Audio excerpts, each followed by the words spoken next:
Salamu alaikum Bamada Pointi filɛbagaw Mali kɔnɔ ani Mali kɔkan an ka foli b'aw kelen-kelenna bɛɛ lajɛlen ye. Aw bisimila a ka émission min an b'a fɔ entrepreneuriat cɛwra kɛnɛ kan. Bi an wulila kokura ye tuguni bi an b'a yira la k'a fɔ alamisa ye bi ye alamisa ye août kalo tile 22 san août kalo tile 25 san 2022 donc an b'a jira la k'a fɔ entrepreneuriat cɛwra ni an y'a kɛnɛ kan tuguni donc an wulila ka se maa dɔw ma bi n'ale sigiyɔrɔ bɛnnen bɛ Bamakɔ kura ma a bɛ n'a da don ka walawalali kɛ a ka entreprise la fɛn ni fɛn min bɛ dilan entreprise in yɛrɛ kɔnɔna na ani entreprise in fonctionnement bɛ cogo jumɛn de puisque an y'a ye k'a fɔ kabakofɛnw olu caman bɛ yan yɔrɔ la a yɛrɛ bɛna ye émission in kɔnɔna na balimakɛ salamu alaikum. Waalaikum salam somɔgɔw bɛ di. Basi foyi tɛ. Anba. I tɔgɔ ni jamu. Ne tɔgɔ Boubacar Ɲamele. Boubacar Ɲamele. Awɔ. Ɲalan textile promoteur ye ne ye. Je suis technicien des arts et de la culture de formation. Ɲalan textile ye bɔgɔlan dilanyɔrɔ ye. Bololabaarakɛyɔrɔ don. Yan nɔ an bɛ bɔgɔlan de kɛ. An ka baara fanba ye bɔgɔlan ye. Mais an ka bɔgɔlan kɛcogo ani fɔlɔ ta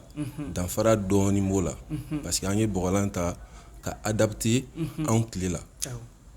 Anw tile bi fɛn minnu bɛ marcher ni fini bɛ se ka k'o la an y'a lajɛ ka bɔgɔlan k'o la walasa mɔgɔw ka bɔgɔlan kanu bɛ se ka don mɔgɔw la cogo min na komi i yɛrɛ y'a fɔ cogo min na fɛn caman bɛ yen an y'olu kɛ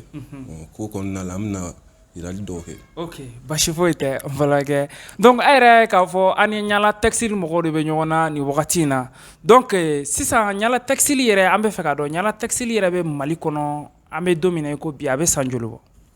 Bon ɲalan textile yɛrɛ bɛ Mali la ani sisan cɛ ni an y'a san 3nan la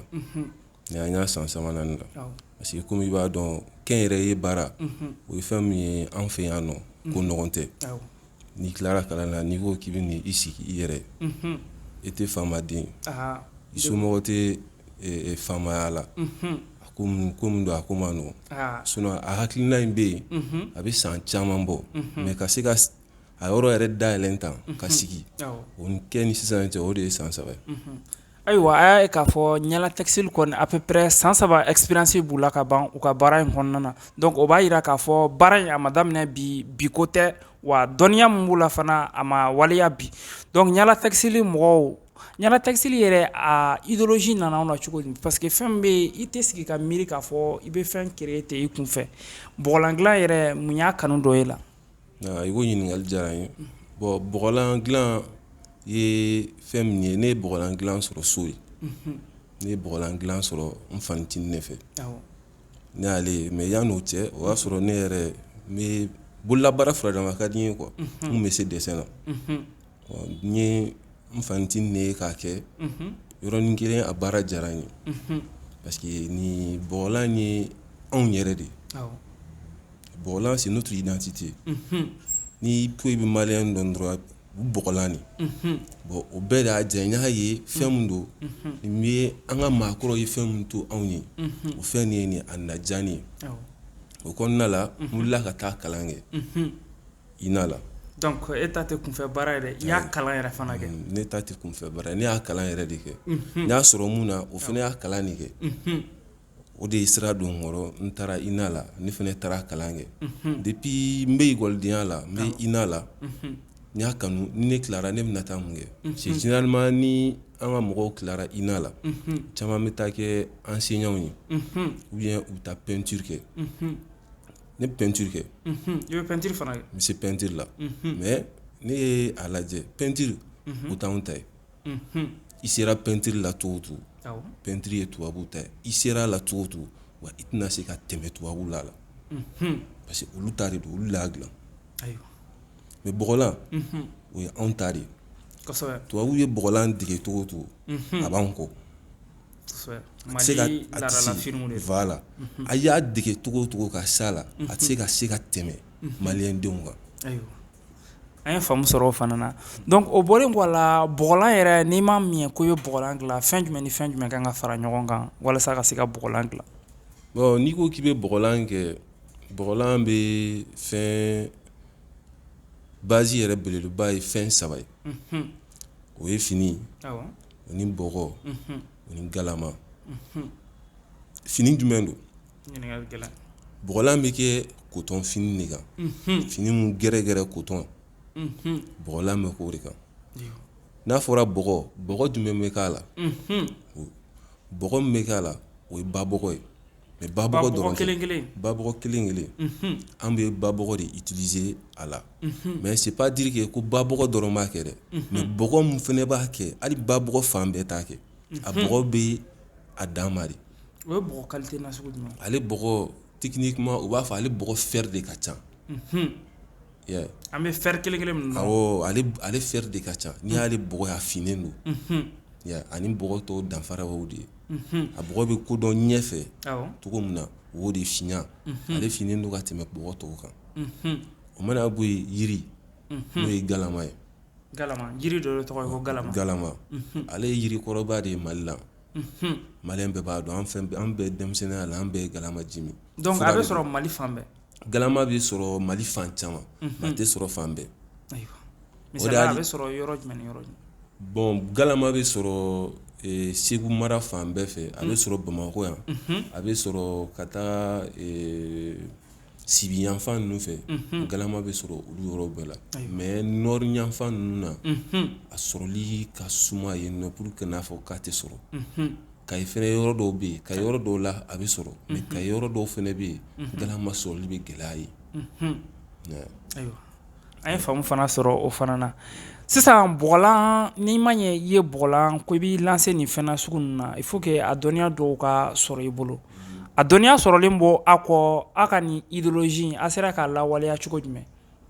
bon a lawaleyali tiɲɛ yɛrɛ la a ma nɔgɔya komi n y'a f'i ɲɛna kuma daminɛ la cogo min na Mali la pour que ka kɛ n yɛrɛ ye ka baara k'i yɛrɛ ye ko mun don ko nɔgɔn tɛ ko gɛlɛnba ye ne tilara INA la maintenant ani sisan cɛ bɛrɛ t'a jɛ san 10 na ayiwa tiɲɛna mais hakilina in bɛ ne la depuis ne bɛ INA la degun caman bɛ baara kɔni kɔnɔna na voilà mais ne tilalen n b'a kɛ cogo di u bɛ jɛkulu dɔw bɛ an fɛ yan ko u nalen bɛ anw dɛmɛ n'u b'a fɔ olu ma structure de financement ni accompagnement des jeunes entrepreneurs kumaw de don u t'aw dɛmɛ kumaw de don e bɛ fɛ ka na mɔgɔw dɛmɛ kunfin n'e nana k'e bɛ kunfin dɛmɛ mais ni dɛmɛ gulonnen bɛ sɛbɛn na a kunfin bɛ taa yɔrɔ ye yen yɔrɔ ye tiɲɛna taa yɔrɔ tɛ sɔrɔ kunfin na ye n bɛ fɛ ka mun fɔ o yɔrɔ la c'est que tout simplement u ka condition o n'u ka critères ça fait que mɔgɔ caman bɛ yen ils peuvent pas bénéficier u tɛ se k'u ka fɛnw sɔrɔ i n'a fɔ o ye critère jumɛn misaliya la misaliya la sisan n'i taara structure ninnu na k'i bɛ taa dɛmɛ ɲini na e ye jeune entrepreneur ye ko hakilina dɔ b'i la i bɛ se baara dɔ la i bɛ fɛ k'i n'i ka baara yɔrɔ dayɛlɛ u b'a f'i ɲɛna i ka na ni business plan ye o y'a la fitinin de dɛ business plan o ye fɛn jumɛn ye fɔlɔ o jeune caman bɛ yen bon an yɛrɛ kalalen don mais an tɛ business plan voilà o ye k'e bɛ n'i ka baara kɛ cogo di wariw bɛ sɔrɔ cogo di i ka baara yɔrɔ yɛrɛ bɛna marcher cogo di k'i fɛ e k'i sigi k'o hakilina in bɛɛ présenter olu la papier kɔnɔ olu k'a ye i ka baara in bɛna nafa mun sɔrɔ nafa mun b'a la a jumɛn risque ye jumɛn bon e bɛ an ka mɔgɔ kalannen joli dɔn minnu bɛ tila INA ni école professionnelle ninnu caman na k'u bɛ se k'o dilan u yɛrɛ tiɲɛna o ka gɛlɛn fɔlɔ o ye degun fɔlɔ o ye degun fɔlɔ ye k'a dan o yɛrɛ dɔrɔn ma dɛ wa o n'a ɲɔgɔnna caman de bɛ yen mais n bɛ n da mɔgɔw de la parce que a bɛ daminɛ n'o fɔlɔ de c'est pour que i ka taa wari ɲini olu fɛ yen a fɛn fɔlɔ min bɛ demander o ye i k'i ka projet idée de projet business plan mɔgɔ caman bɛ yen u tɛ se k'o kɛ si pour que i ka se k'o kɛ sisan e bɛ taga mɔgɔ dɔw de fɛnɛ sigilen bɛ olu ka baaraw ye e bɛ t'olu sara pour que olu ka se k'o dilan k'o d'i ma o y'a ye n'o musaka b'i kun dɛ i y'a ye o de la mɔgɔ caman bɛ handicapé mais ne ma taa olu siraw fɛ parce que depuis ne ma tila n y'a f'i ɲɛna cogo min na depuis ne ma tila n bɛ ka miiri ni n tilara a bɛ kɛ cogo di ne nana miiri n ko ninnu obstacle caman bɛ yen n ko mais ne bɛ t'u ka kuma dɔ mɛn n'o ye autofinance ko i yɛrɛ k'i yɛrɛ dɛmɛ k'i ka baara yɔrɔ dayɛlɛ i yɛrɛ ne ko n ko est ce que o kuma in ye tiɲɛ o ye mɔgɔ caman kamana gan dɛ ne ko ni autofinanci o ye tiɲɛ o ne ka entreprise bɛ dayɛlɛ n'o ye ne tilalen ni baara caman kɛ baara sugu baden de kɛ wari bɛ sɔrɔ fɛn fɛn na ne y'a caman de kɛ walasa ka wari sɔrɔ ka se ka yɔrɔ dayɛlɛ ɲɛ bɛ yɔrɔ in na an filɛ yɔrɔ min na structure foyi tɛ yen mun ka dɔrɔmɛ kelen b'a la an filɛ yɔrɔ min na ne somɔgɔ si tɛ yen de près de loin mun ka dɔrɔmɛ b'a la c'est pas ko n tɛ se ka taa ɲini u fɛ n bɛ se mais i ye dusu de ta voilà n y'a fɔ n ko bon si réellement mɔgɔ yɛrɛ bɛ se k'i yɛrɛ autofinancer k'i entreprise dayɛlɛ ka san sɔrɔ bon ne b'a tɛmɛ ten cogo la donc foyi sera ka bibi na laɲiniw sabati alhamdulillah hali bi laɲiniw ma sabati a ka bon kojugu an ye dɔ de kɛ hali sisan non a ma daminɛ fɔlɔ yɔrɔ in na cogo min a ka bon dɛ voilà a ma daminɛ hali bi kosɛbɛ o ni an ye dɔ kɔni kɛ fɔlɔ alhamdulillah an ye dɔ kɛ an ye belebele kɛ quoi hali sisan ala ka se k'a tɔw dafa donc o bɔlen kɔ a la sisan a ka baara kɛcogo yɛrɛ bɛ cogo jumɛn parce que an ye k'a fɔ an nana yan an ɲɛ bɛ bɔgɔlan caman na mais bɔgɔlan dilancogo ninnu ani fɔlɔ bɔgɔlan dilancogo ninnu danfara caman b'u ni ɲɔgɔn cɛ donc an bɛ fɛ i k'i da maga a ka baara kɛcogo la voilà au fait n y'o de f'i ɲɛna kuma kɔnɔna la an ye a lajɛ ka bɔgɔlan a adapté anw tile la bi parce que fɔlɔ-fɔlɔ an ka mɔgɔkɔrɔbaw olu tun b'a kɛ u tun b'a kɛ ni modèle mun ye dessin minnu k'a la an y'a lajɛ ka o dessinw adapté anw ka bi tile la mais bɔgɔlan kɛcogo ma falen dɛ fɔlɔ olu tun bɛ galama kelen min k'a la an b'o galama kelen k'a la u tun b'a kɛ coton-fini mun kan coton-fini dɔw yɛlɛmara parce que an ka gisedalaw yɛrɛ gise modernisera dɔɔni i y'a faamu olu changement ninnu kɔfɛ a kɛcogo kɔni tora a cogo la mais an y'a adapté modèle kuraw innovation ka adapté mɔgɔw ka besoin na parce que o de b'a to bɔgɔlan ɲinɛ tɛ k'a kɔ est-ce que i y'a faamu o de b'a to ɲinɛ tɛ k'a kɔ ni mɔgɔ min bɔgɔlan ye n'i m'a fini don i n'a sɛki ta i bɛ yaala n'a ye i y'a faamu n'i m'a sɛki don i n'a k'i ka fauteuil kan ala a ka ɲi sokɔnɔna parennaw ni e kɔni m'a fini don i kɔni i bɛ se k'a kɛ k'i ka so pari i bɛ se k'a kɛ tapiw ye an bɛ tapiw dilan a la i n'a fɔ misalila min filɛ an kɔfɛ voilà an b'o i filɛ k'o mun yira tan an b'o olu fɛnw caman k'a la pour que parce que mɔgɔ dɔw bɛ yen a donni bɛ se ka gɛlɛya olu ma fɔlɔ a kanu b'u la mais n'a fɔra k'olu yɛrɛ k'a don ka na hali bi u hakili ma lakunu ka se o yɔrɔ ma mais a bɛ gɛlɛya u ma bon mais olu bɛ se ka a san u bɛ se ka minnu bɛ kɛ fauteuil kɔnɔ olu bɛ se k'o san ou bien minnu bɛ a sakilama ninnu saki in yɛrɛ gɛrɛ an na tan an ka saki in yɛrɛ lajɛ tan voilà ma saki cɛnni ye saki ɲuman ye dɛ n'i ye denmisɛnnin ta ye et puis c'est confortable a kɛcogo ni dilannen bɛrɛ bɛnnen n'o yɛrɛ de n'i y'a denmisɛnnin ta ye a mɔgɔkɔrɔba ta bɛ yen muso taw bɛ yen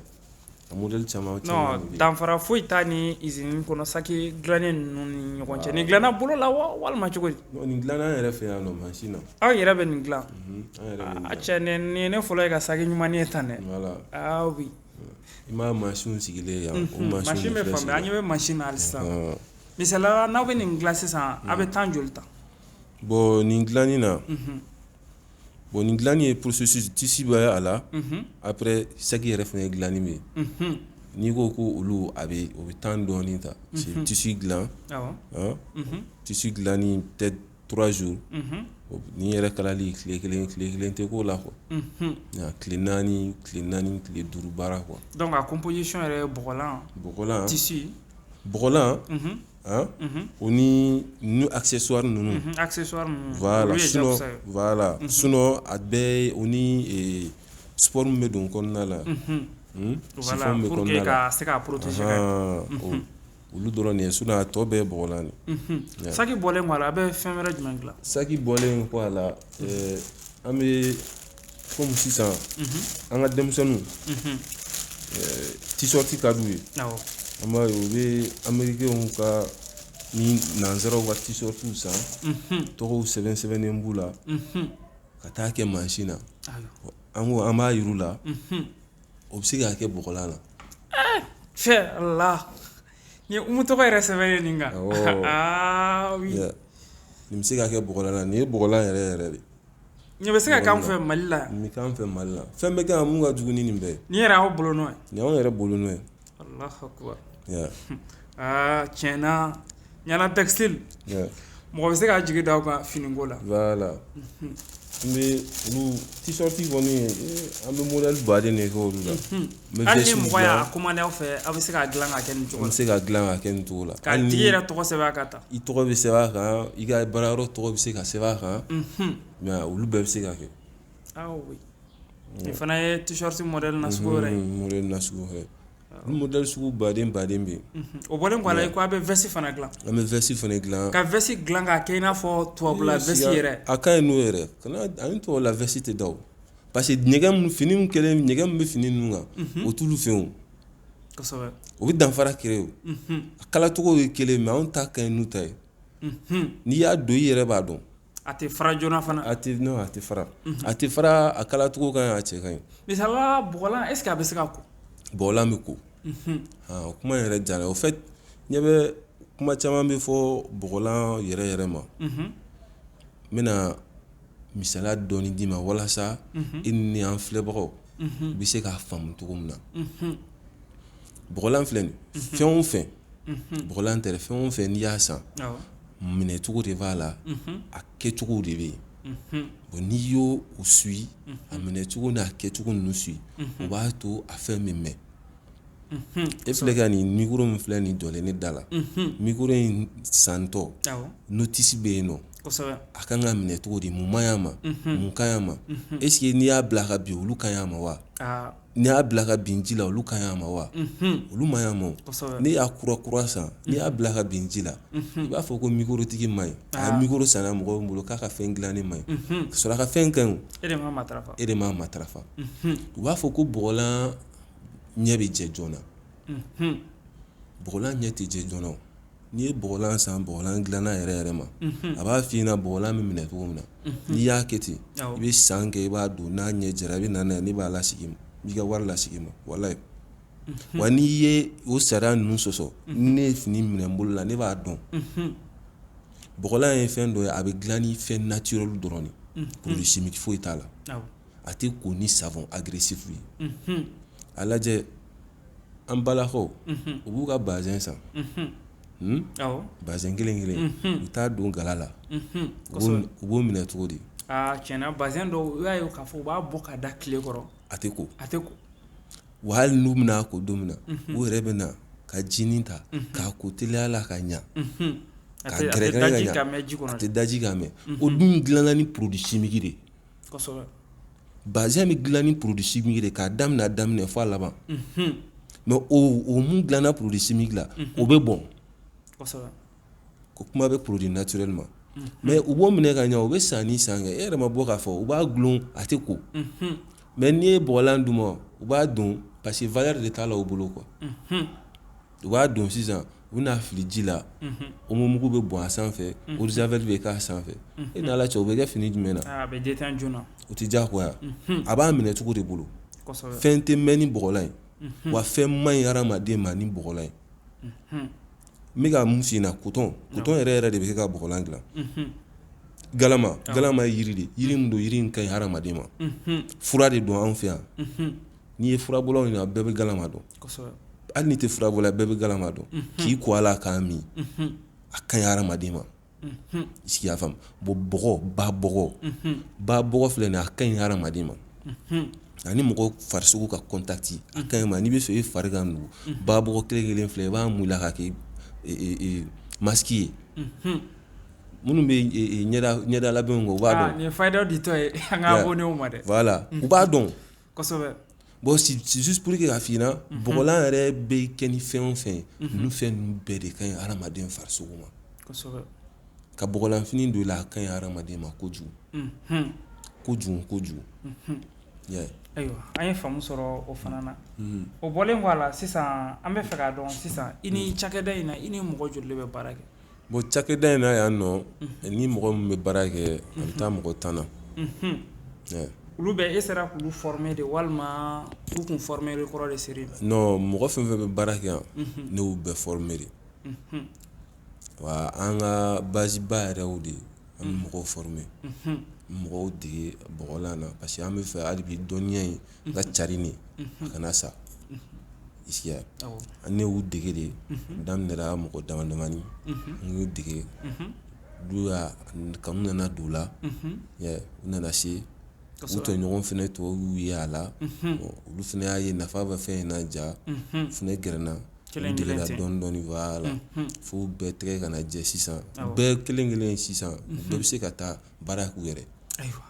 an ye faamu sɔrɔ o la o b'a yira k'a fɔ i remplaçant former i yɛrɛ la a ma kɛ baarada tɔw ye minnu bɛ baara sɔrɔ u yɛrɛ ye u b'a dogo ka dɔnniya mara u bolo fo ka taa fɔ a dɔnniya ninnu bɛ tunu ten o degun de b'an na entrepreneuriat kan Mali kɔnɔ bi bi in na an bɛ don min ko bi o bɔlen kɔ a la est ce que partenaires b'aw bolo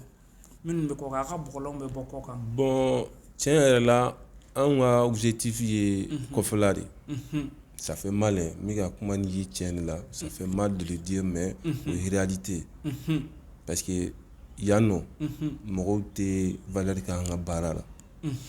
i b'i yɛrɛ faga maliyɛn tɛ a maliyɛn ɲɔgɔn valeur dɔn quoi i b'i yɛrɛ faga ka baara ɲuman kɛ ne filɛ ka fɛn min yir'i la nin da tɛ i kɔni y'a ye mɔgɔ caman tɛ se k'a kɛ non tiɲɛna nin fɛn nin yɛrɛ ne siɲɛ fɔlɔ ye k'a ye k'a fɔ ko bɔgɔlan saki bɛ dilan o tɛ kulonkɛ kuma ye nin ye siɲɛ fɔlɔ ye k'a ye bɔgɔlan saki bɛ dilan ka t-shirt bayɛlɛma k'a kɛ bɔgɔlan ye fo ka taa tɔgɔw sɛbɛn a sanfɛ tan mɔgɔ caman tɛ se a la ka dessin fana fɛn wɛrɛw fana bila sanfɛla la u yɛrɛ bɔra k'a ye hali mɔgɔ kunkolo ne bɛ se ka hadamaden portrait kɛ t-shirt in sanfɛla la ni bɔgɔlan ye bɔgɔlan na ka ɲɛ bɛ jɛman tan tun k'a nɔrɔ a la mais valeur t'a la yan nɔ an ka laɲini tɛ yan ye parce que i b'i yɛrɛ faga baara la i tɛna fɛn sɔrɔ baara kun ye nafa de an ka marché yɛrɛ fanba ye kɔfɛla de ni kɔfɛ mɔgɔw dama damaniw bɛ baara kɛ ɲɔgɔn fɛ alhamdulilayi pour le moment mais hali bi an bɛ fɛ ka ɲini ka dɔ fara o kan ayiwa an ye faamu sɔrɔ o fana na o bɔlen kɔ a la sisan an bɛ don min na i ko bi dans les jours à venir a kɛlen don ka fɛn jumɛn de labɛn walasa maliyɛnw ka se ka bɔgɔlan lakodɔn parce que an y'a ye k'a fɔ fɛn min bɛ dilan anw fɛ yan o tɛ bɔgɔlan dɔrɔn ye maliyɛn b'a bila a kunna de fɛn o fɛn bɛ dilan a ɲɛkɔrɔ o tɛ fɛn valeur ma ye fo ka taa fɔ a bɛ bɔ ni fɛnw ye kɔ kan ka na i b'a ye k'a fɔ ni bɔgɔlan kelen ninnu dun ni tubabuw y'a modifier cogo na sugu dɔ la k'a bila ka na nin yɔrɔ la i b'a ye k'a fɔ a da sɔngɔ bɛ gɛlɛya ka tɛmɛ aw bɛ min feere in kan u bɛ tila k'o de fana san. bon i filɛ ka se kuma yɛrɛ de ma en fait i b'a dɔn Mali problème ye mun ye Mali problème ye an ka sɔn quoi ne sɔnna e sɔnna ni tɔw ma sɔn an fila bɛ se ka mun kɛ tiɲɛna gɛlɛya b'o la an cɛ an minnu bɛ bɔgɔlan baara kɛ minnu bɛ kalali kɛ ni autorité nin ye anw de ka ko ye fo anw de ka sɔn an ka sɔn ka don da kelen fɛ parce que ni bɔgɔlan dalaw anw bɛnna sisan ni kalalikɛlaw ni kalalikɛlaw ma bɛn n'a ni autorité ma bɛn mɔgɔ wɛrɛw bɛ ka na fɛn wɛrɛ kuntanw feere yan nɔ an b'olu wele ko bɔgɔlan ça me fait mal je profite n bɛ profiter aw ka nin chaîne fɛ k'u wele da bila maliyɛnw ma surtout stylistes ninnu u ni designers minnu bɛ Mali la a y'a dabila ka walifini ta k'o utiliser k'a wele ko bɔgɔlan c'est des pagnes imprimées maintenant ne tɛ jigin consommateur la minnu bɛ taa san ne tɛ jigin olu la a caman t'a dɔn merci e de ka baara don e ye styliste ye un styliste il est appelé ka fini ɲini k'a dɔn fini provenance ɲini k'a dɔn fini qualité a b'olu bɛɛ ɲini k'olu dɔn de en tant que styliste en tant que créateur e b'olu ɲini k'olu dɔn et tu sais très bien que ni fini c'est pas du bɔgɔlan u b'olu san pagnes imprimées lenw san ka bɔ n'a ye yen fɛ k'u da ka di ça résiste au lavage ka na olu dilan k'olu promotion kɛ mɔgɔ wɛrɛ an bɛ ka mɔgɔ wɛrɛw de ka promotion kɛ an fɛ yan alors que le bɔgɔlan authentique il est là n'i baara kɛ n'o ye i bɛ bɔgɔlan de promotion kɛ mais an bɛ taa mɔgɔ wɛrɛw de ka tissu ta ka na o promotion kɛ an fɛ yen gɛlɛya b'o la kosɛbɛ foyi tɛ anw yɛrɛ ka créateurs ni stylistes de ka baara don qu'ils arrêtent de faire ça nafa foyi t'a la. an ye faamu sɔrɔ o la a ka prospective ye jumɛn de nin wagati in na a kɛlen don ka fɛn jumɛn de sigi sen kan walasa entreprise yɛrɛ ka sankɔrɔta. bon entreprise an kɛlen bɛ ka stratégie min bila en place pour que an ka dɔ ka fara an ka kow kan o ye on essaie de voir les grands salons rendez-vous ban ninnu international an b'olu le ɲini ka taga olu la ka bɔ kɔ kan pour que ka an ka minɛnw lakodɔn ka Mali lakodɔn hali bi parce que Mali lakodɔnnen don i b'i ta de kɛ ka fara dɔ kan voilà. Ayiwa kɔrɔfɔ laban jumɛn b'i bolo k'a lase jeune entrepreneur ma kɛrɛnkɛrɛnnenya bɔgɔlan dilanlaw ma? Kɔrɔfɔ laban bɛ ne bolo k'a lase malien jeune bɛɛ ma que tu sois entrepreneur ou pas c'est que diɲɛlatigɛ la a tɛ ɲɛ quoi f'i k'a kɛ de. N'attendez pas que ça va jamais tomber du ciel. A tɛ bɔ sanfɛ ka jigin. A tɛ bɔ sanfɛ ka jigin. Mɔgɔninfin n'i bɛ fɛn fɛn kɔ i bɛ wuli i b'a ɲini i b'a sɔrɔ. N'i ye fɛn fɛn laɲini i b'o lasɔrɔ diɲɛlatigɛ la. U tɛ fɛ an ka kɛ fɛn ye ni e tora yen olu kelen k'u sago sɔrɔ. U tɛ fɛ k'an dɛmɛ ni e tora yen u sago sɔrɔlen e bɛ wuli k'a kɛ de. I se ye mun ye mun b'i kun na o kɛ. O wele-weleda de bɛ ne k'a lase malien jeune bɛɛ ma.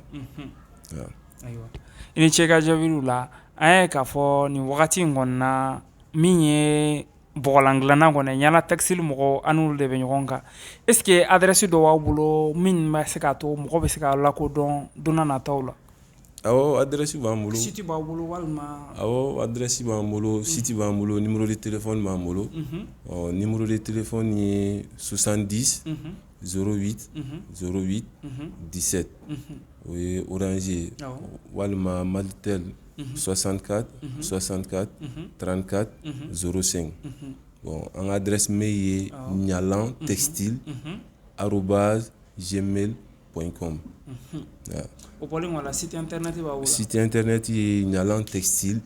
Ɲalan textile www.ɲalantextile.com. Facebook page Facebook dɔ b'a fɔ? Awɔ page Facebook fɛnɛ b'an bolo. O ye Ɲalan textile ni i donna Facebook sanfɛ dɔrɔn ni Ɲalan textile kɛ i b'a. Ayiwa donc aw bɔra k'a ye an filɛbagaw i n'a fɔ a y'a ye ja ninnu na cogo min service ɲɛnɛmaniw k'u bayɛlɛma k'u k'aw sagona ye k'aw tɔgɔw bila la image mun ka d'a ye k'a bila la a yɛrɛ bɔra k'a fɔ k'a bɛ se dessin na donc a nana ni ja o ja ye nin pɛrɛnlen don k'a bila la n'o bɛ tali kɛ Ɲalan textile mɔgɔw la donc an n'olu de tun bɛ masala don wɛrɛ an bɛna tɛmɛ u fɛ an bɛna babu masala u ka fɛn dilannen wɛrɛw fana kan donc an b'a fɔ an filɛbagaw ye assalamu alaikum an bɛ wagati wɛrɛ.